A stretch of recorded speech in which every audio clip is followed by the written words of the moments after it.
This is GuildfordGhost does a pub murder tour for JEZ'S Stag Do. This is Paul. Paul is one of people. This is the first stag do I've ever done in my life, and I'm not a stag do person. But today, I've arranged a route to take my mate Jez, who's getting married in May, who's also a bit of a murder junkie like me, around a lot of murder sites that have connections with pubs. Hello, around London. So here they come. Here they come now. Okay. This is weird. I knew I was going to do this, so we just done the murder site of Polly Nichols down there, right? And I didn't film any of it, but it's down there, and everyone's really impressed. I got a big round of applause. They're throwing flowers. They're saying, "My God, Philip, you are such a good tour guide. Why have we not done this before?" And they all gave me the card details, pin numbers, all that kind of stuff. And now we're going to another interesting place, which is down that way, a place I've been to once before. All right, pub one coming up. Here we are. Just my luck if they were shut. Yep, sound familiar? Right, in we go. We're in the Blind Beggar, Whitechapel Road. So, 8:30 p.m, 9th of March 1966. Ronnie Kray had found out that George Connell had been calling him a fat puff, and obviously didn't like that very much. George Connell was part of the Richardson gang that was I don't know, I'm showing you a shirt on me. So glamorous. Was part of the Richardson gang in South London. He'd been with the Krays until 1964, but he then defected to the Richardsons instead. So he was well off his turf. So he was in here, and word got to Ronnie Kray that George Connell was drinking here with a mate. He was propping up the bar, sat at the stall right there. Ronnie Kray comes in with one of the Kray cohorts, Ian Barry, from where the entrance used to be, where the entrance of the gents is now, because it was over there. Storms in, Ian Barry fires warning shots into the ceiling, into the floor, so one of them is still in the wall just up there, one of those warning shots, that's what they got framed at the top there. And there's also at least one in the ceiling somewhere around here, which I saw on a video last night, which I can't see right now, but they left at least one of the warning shots actually somewhere else. Oh, it's directly above you. Alright, so it's up there somewhere. So Ronnie Kray comes in with Ian Barry fires the warning shots. George Connell, being a rough sort anyway, I mean, he had a long criminal record. He started working at Billingsgate when he was still a kid, but he had convictions, theft, burglary, lots of imprisonments. Even malicious wounding of women. He slashed a woman across the face with a razor. So, you know, it's not a great loss to the world. But Ronnie Kray comes in, George Connell's sitting there, and he says, "Oh, look who's here." And Ronnie Kray puts a gun to his forehead, pulls the trigger once, and he falls down on the floor right there. There's crime scene photographs of the pool of blood just there. So it's where the entrance is, right there. He actually died 7 hours later in the hospital, so he didn't actually die here, but he got shot in the head, and apparently the bullet passed right through him. The thing actually, you know, through his head, right through the brain, out the other side, and he still lived for another 7 hours. So, and then they just left. And of course, nobody here testified, because they're all a bit scared of the Krays. You may have heard that thing that the jukebox was playing, The Sun Ain't Gonna Shine Anymore, and the jukebox got stuck shortly after he'd shot him. It got stuck in the groove, just kept repeating, "Gonna shine anymore, anymore, anymore." So yeah, so that's it. That's our second murder spot of the day. I've not actually seen the spot before. I've been to the pub before, but it was always outside. Yeah. So I didn't film down there, so I took them all down to Mary Kelly's murder site, which is down there. You can't see the actual spot; it's under the building, but I told them exactly where it was. So we're now in the 10 Bells, having a drink before we move on to the next site. I've already come into it. I mean, I've only been in here a few times. Can't remember the last time I was doing it. Must have been best part of 20 years ago. But it's busy today, but not too busy. I thought it'd be absolutely packed. So we're all 2 drinks in. We're having a bit of fun. the jokes coming out are totally inappropriate for YouTube. And yeah, I know where we're going next and no one else does. Just shows what a loser I am. Yeah, number 11, and we're talking of the second floor, so one above the bay windows right there. Because we're going back to 1954. There was a Cypriot woman called Styllou Christofi, and she was brought up in poverty. She was a really a bit of a harridan, you know. She was absolute henpecking horrible. Her son Stavros moved across in 1941, and he married a German girl called Hella, and they had kids, and they were very happy. He worked at the Café de Paris in London, and in 1953, Styllou left Cyprus and started living with the family. Now, being really traditional, she hated the fact that the kids were anglicised. She hated the mothering that Hella did of the kids, because she was trying to bring them up English. She wanted a really traditional peasant Cypriot thing. So they argued all the time. And in the summer of 1954, Stavros and Hella had an idea that Hella would take the kids away for the weekend, and he'd tell his mother, Styllou, that she wasn't welcome anymore. She had to go back to Cyprus. Somehow she got wind of this. So one day when Stavros was out of work, what date was it? The 29th of July, 1954. The kids had gone to bed, Stavros was out of work, and Styllou went up to Hella in the kitchen on the second floor, bashed her over the head with an ashpan, bashed her brains out, then strangled her with a scarf, and then dragged her all the way down the stairs to the back garden, and covered her in paraffin, and set fire to the body. The next door neighbour at number 9 saw the fire taking place and thought she was burning a mannequin. Thought bit weird, but thought nothing of it.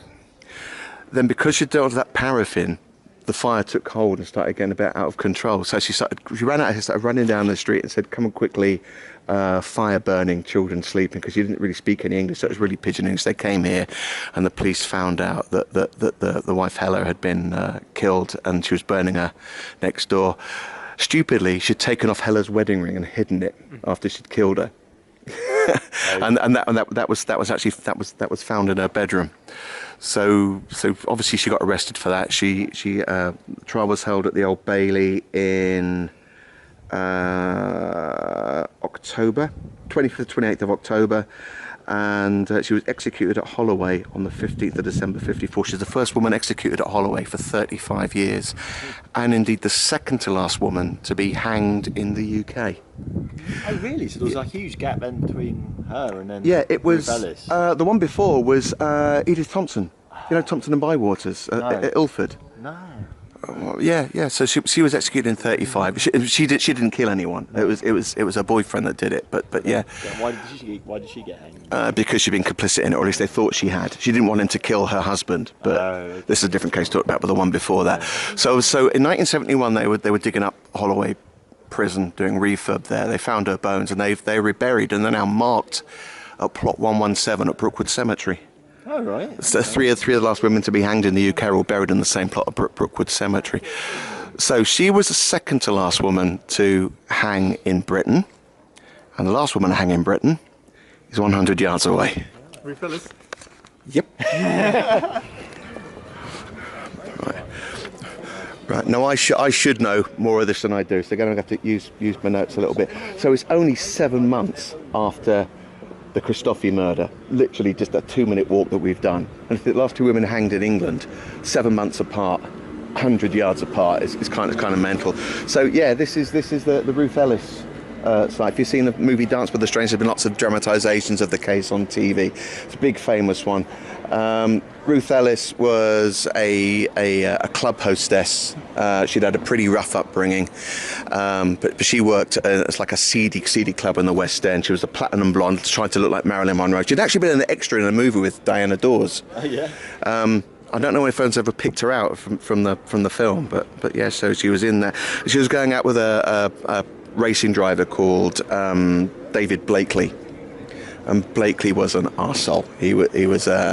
He treated her really badly. He beat her up, threw her down the stairs. She had a miscarriage after he beat her up once, and he used her really badly. And she was now seeing a guy called Desmond Cusson, but she still wanted to get back with David, and he was friends with a couple called the Lindlaters who lived at Tanser Road, just up the road from there, and she wanted to have it out with him. So although it wasn't said at the time, Desmond Cusson gave her a gun and drove her here. The story at the time was that she didn't say where she got the gun from, and that Desmond Cusson, that she'd actually got a taxi here and Desmond Cusson didn't drive her.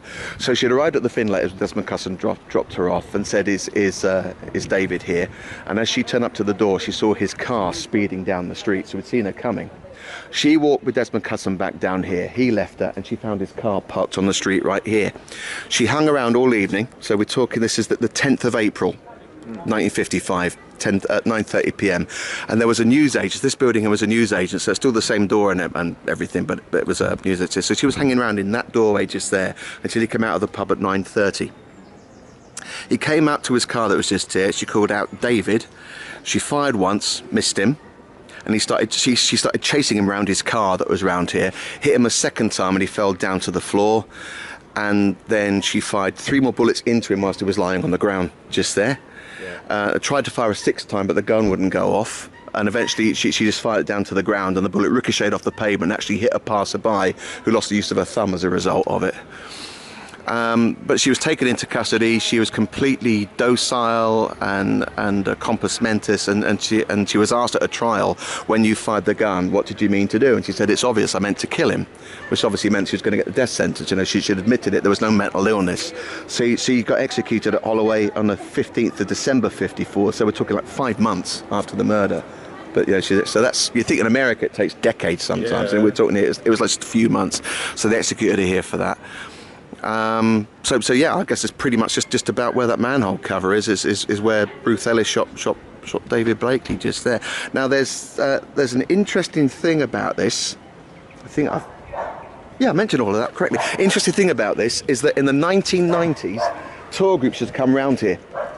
There'd be buses of Japanese tourists coming round. They wanted to see the pub, and the landlady at the time said to the staff, you know, it's a pity they come around here, they've got nothing to look at whilst they're here, it's just a pub on the outside. So with a couple of the locals after closing one night, she came out here with a drill and she drilled these holes in the wall. Bear in mind that it's actually about 20 yards from where it actually happened. She drilled these holes in the wall, and there was a plaque up, you can see where the holes still are now. There was a plaque up for years saying these are bullet holes shot by Ruth Ellis when she shot David Blakely in 1955.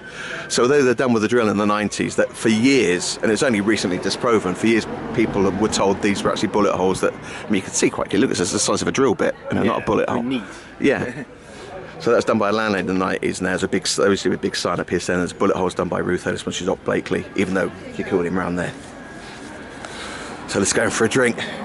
Jez has scored. We're out at Camden Road. Jez has met a lovely lady for whom Jez is dismissing Sophie and all her wily female feminine ways. And also nearby, the street here is absolutely filled with skunk, and we have a feeling this man here is imbibing more than a small amount of marijuana. And just having a photo up. Yeah, I was just going to put that into AI and have Jez there with his willy out. Okay, so now at Camden Road we're going to go out there a bit, and then we're going to turn left, and I'm going to tell them about some history, and they're going to pretend they're interested. Here we are, another site here. This is it, number 2. Shall I? Yeah. Right, so this is this building here, number 2 Ivor Street. It was called Priory Street at the time this happened. This is the 24th of October 1890, 4 o'clock in the afternoon. A woman by the name of Mary Pearcey. You familiar with her? No, I am. Right, she was having an affair with a man called Frank Hogg. And Frank was married with a daughter. And this Mary Pearcey, who was 24 at the time, she lived here, and she invited Phoebe Hogg, Frank's wife, over to tea and to bring the daughter with her. So she arrived round, they went out to the kitchen, and she smashed her over the head with a poker, smashed her skull in, and then cut her throat. And then after doing that, she put the body in the baby's buggy, and she walked up down the end of the street, under the big railway arch at the end down the street. She walked for 2 miles, with the woman's body in the baby buggy with covered over the blanket, 2 miles down that direction, till she dumped her body in waste ground. Another mile after that, she dumped the buggy, which she'd now broken, and under that she found she'd killed the baby by having the weight of her mother on top of her, having smothered the baby. So another mile after that, so 5 miles away, carrying the dead baby for a couple of miles, she dumped the baby up there as well. So when the police turned up, obviously Frank Hogg, knew that when the bodies were found, he knew that Mary Pearcey had something to do it. So the police turned up here. They found that the kitchen was covered in blood. There was human hair on a poker in the kitchen. The kitchen window was smashed. And all Mary Pearcey was doing was sitting down at the piano in the front parlour, saying that she'd just been killing mice. So she got convicted. She got obviously convicted for that. And she was hanged at Newgate Prison on the 23rd of December 1890. So again, we're talking, this was less than 2 months after the murder where she got executed. This building's meant to be haunted now, but this is exactly the same building. The kitchen was at the back on the ground floor. Isn't that always the case though with hangings and executions in this country? It was always very quick. Yeah, they were. Do you remember when we did the investigation? Bob kept going on about the fact that you'd be executed in less than 2 weeks, and I went, no, they wouldn't. And it wasn't that quick. Not that quick. No, but yeah, it was much quicker. So this is where the Mary Pearcey murder was. And after she was executed, Madame Tussaud brought up the entire contents of a kitchen and the buggy, and even a toffee that was found at the bottom of the buggy, and they put it on display and had 30,000 people visit the exhibit when they recreated Mary Pearcey's kitchen.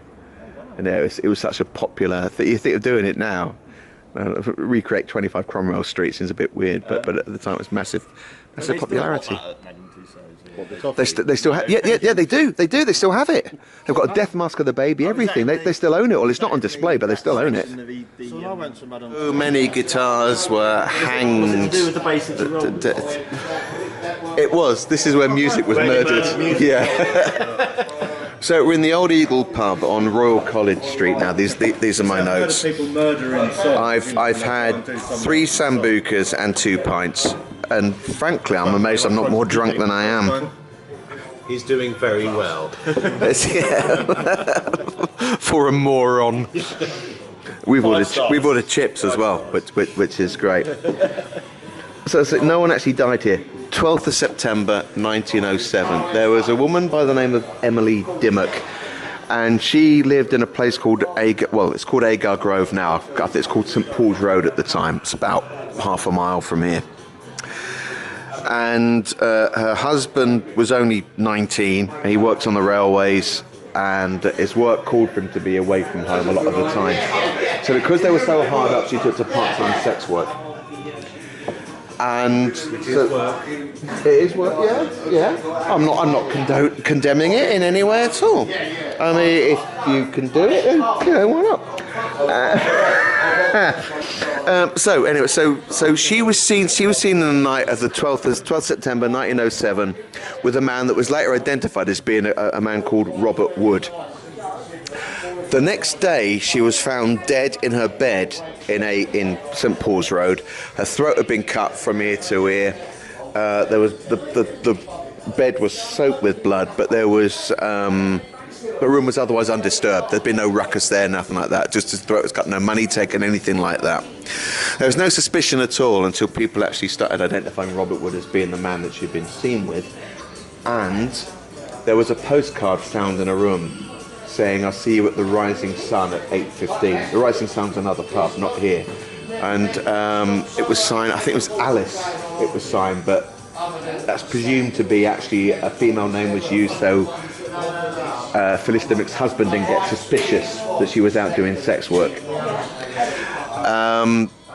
It was published in the papers because that was for the night. That was the night she died. So I'll see you in the pub then.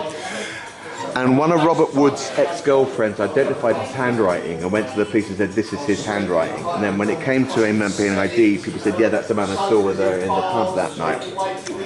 But there was nothing else tying into the case. So he'd been in here with her that night. She died, and he got acquitted at trial at the Old Bailey because there was nothing else to tie him to it. The chances are he probably did it.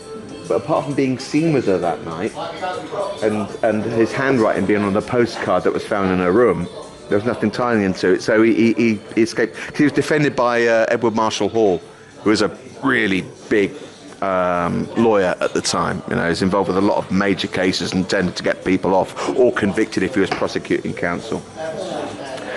But it did lead the artist Walter Sickert to paint one of his most famous paintings called The Camden Town Murders, or What Shall We Do for the Rent?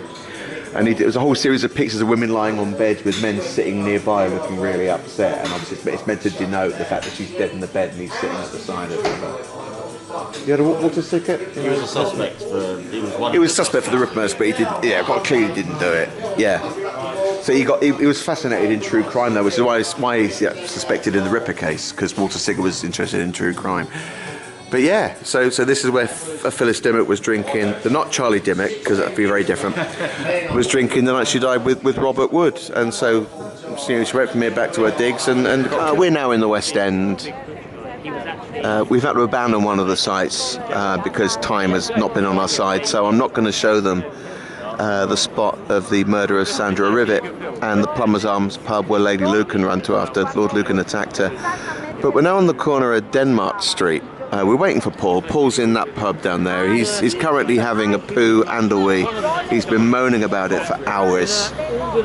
He just decided he wouldn't go in anywhere else because presumably unhygienic. So there's Denmark Street there. We're gonna head down there in a minute. This one's not particularly important, but it's right next to a building I did want to point out. So this is St Giles Church. This was, obviously, it's a really old one, and a Ripper victim called Liz Stride got married in this church. So you think about all these women, how poor they were and how they died, you know, and stuff. Yeah. She's married in a West End church. Yeah. So, but that's not why I've stopped here. I've stopped here because of that one over there, which I'll take you up to. Now this looks like an expensive little wine bar. Denmark Street itself has got a lot of dark history. I didn't research it properly, so I can't give you massive details, but there's about 5 different murder cases on this little bit of street just here. So I'll be able to tell you bits of them. 6, concurrently. Well, yeah. When I say what this building was, you might get a better idea. Full house. So until the early 2000s, this building was the Denmark Street Job Centre. No. Who worked in the job centre, Jez? Catering job centre. Oh, Steamport? No, good guess, but no. Catering job centre. What year was this? Sorry. It was shut, and then it was shut in the 2000s. But with the year we're talking about, the one that's relevant is 1983.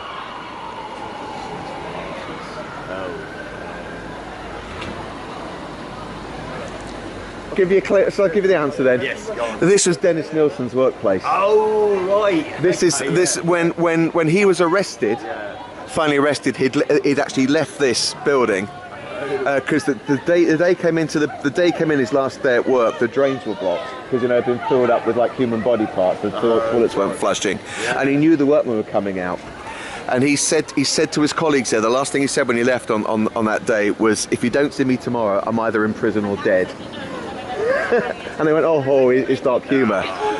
But no, so this was he worked as an advisor at the Denmark Street Job Centre, all to do with catering, because he was actually trained as a chef. And indeed, they used to have the staff Christmas parties here, and he'd like provide a massive Jamaican curry or a massive amount of mulled wine. It turned out because some of the utensils he was using to bring the stuff along was the same saucepans and stuff he'd been cooking his victims' heads in. That's not so fancy, Garden. No, that's a really good question. No, I don't think it's anything to do with cannibalism, but it was the same utensils. And in fact, when I was at drama college, a mate of mine in class, his sister used to work in there with him, so she'd known him. So that's the Nilsen link. Dennis Nilsen? Yeah, he was my mate. So further down here, I mean, I couldn't tell you which one it was, but one of these buildings, I could check up and find out. It's just not a secret. One of these buildings is where the Sex Pistols lived. You know, when Malcolm McLaren took them on and formed the band. Oh yeah. And he rented them a flat. It was one of these buildings in Denmark Street. I think it's on that side, but I could well be wrong. This one down here with all the coloured lights in it. There was one of the biggest fatality arson attacks in London's history in 1980. It's actually the building on the other side of the street, but this is all part of the same building. 1980, there was a lot of illicit underground clubs and stuff, unlicensed, illegal, rather like raves went on. And a guy got thrown out from this club in 1980, and he set fire to, he poured paraffin over the steps, set fire to it, set off 30 canisters of pressurised gas in there, and I think it was 36 or 37 people got burnt to death in there in this arson attack. In what was presumably, well, actually, that building looks quite old. So oh yeah, it's the same building, but the ground. I mean, the ground floor's been opened up now. It was straight along the front. They just pulled that a bit out. But, okay. So that was a club then. Yeah. Yeah. Okay. Yeah. It was actually, I suppose, where the building behind is. That's where the club was, because one man managed to escape and try and get out through there was a music shop there at the time. And he tried to get out through the music shop, managed to open a door. But by the time the emergency services found him, he was actually dead in there because he'd suffered from smoke inhalation. Oh. Was the entrance to the club that? It was actually on the next street. Yeah. And the music shop was this side, so that... Yeah, the music shop was right here. I mean, there's two other ones as well, but I'd only read them very, very briefly. There was one, a guy had a child out of marriage with his girlfriend, and they had no money, and he met her outside one of these buildings in the early 1900s, grabbed the baby off her, and threw the baby in the Thames. He spent the rest of his life in Broadmoor. Yeah. And there was another one, I think it was two brothers or friends from Eastern Europe that had a big argument about £35 or something. Well, 35 shillings would be about 240 quid now. And they had a row here, and one of them went hiding money that the other one wasn't entitled to, and one of them got killed over it in 1900. So that's it. But if we walk down that way, how many people died in the fire? I think it was 36 or 37. And I think over 100 were injured. In there. 1961, number 23 Cecil Court. It was an antiques and curios shop at the time, and a woman worked there called Elsie Batten. She was actually really rich. Her husband was really well off, but he was away from home a lot of the time, so she simply took a part-time job, not because she needed the money, but because she just wanted something to do with her time. So 2nd of March 1961, a young man walked into the antique shop, and he saw an antique sword there, and asked questions about it, asked if it was for sale, and she said yes, it's £15, and he went away again. Said he was interested in it, but he didn't buy anything. So the next day he went back in quite early in the morning when the place opened, at 11:15, because it's really important. 11:15. A teenager who was an apprentice walked past and saw a billiard cue for sale in the window and asked it to go in. He wanted to ask questions about it, see if he could buy it, but there was no one in the shop, no one answering. So he opened the curtain to the back room and saw a woman lying on the floor in there, and thought that she thought either it was a mannequin or that she'd passed out. So he went to work and just told people about it, and they thought nothing more of it. About an hour after that, the guy who owned the store came back, went to the back room and found out that it was this Mrs. Batten, and she had been stabbed multiple times with a sword and with a Malayan dagger. There was blood all over the place, all these stab marks and things through her. And obviously. Oh, no, it's fine. Thanks. Later that day, this same guy that had been in the shop, he was in St Martin's Lane, just down there, trying to sell the sword. Oh right.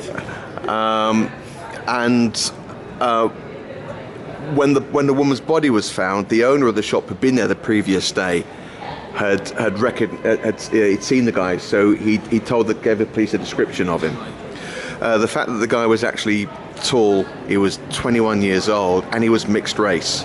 His father was from Pakistan, So being mixed race, half Asian in 1961, it made him stick out.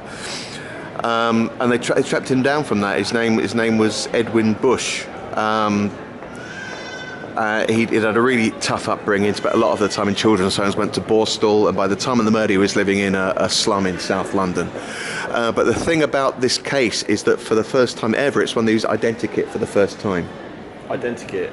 Yeah. Well, those like photos. Yeah, they got loads of different photos of eyes and slide them in and stuff. It's the first time they ever used it in the UK. Two people had seen him. They both gave separate identikit descriptions, and they both looked really similar to him. And frankly, he did stand out a bit. The fact that he actually kind of looked white, but he had some slightly Asian features, like dark eyes and darker skin, but otherwise looked white. So yes, he got picked up for that. He denied it to start with, but later on said he didn't really know why he'd done it. Apparently, he tried to barter her down on the price, and she started throwing racist stuff at him, saying, "You bloody N-words come in here all the time and you never buy anything." Apparently that made him snap, so he stabbed her with a Malayan dagger that he had and the sword that was for sale, and then ran off with the sword and tried to sell it. So he stood trial at the Old Bailey. There was really no defence for it, and so he got hanged for that at Pentonville in 1961. He was the last person ever to be executed in Pentonville prison. Oh yeah. So that's that one. Got quite late in the day, isn't it? Yeah, 61 is really it. Yeah, so that's the last spot last murder spot. Derek Bentley. It was 8 years after Derek Bentley. No, 9 years. Bentley was 52, executed in 53. And yeah, so 61. It was a long time after. Two men. I forget the names right now, but one was at Strangeways in Manchester. It was in 1964.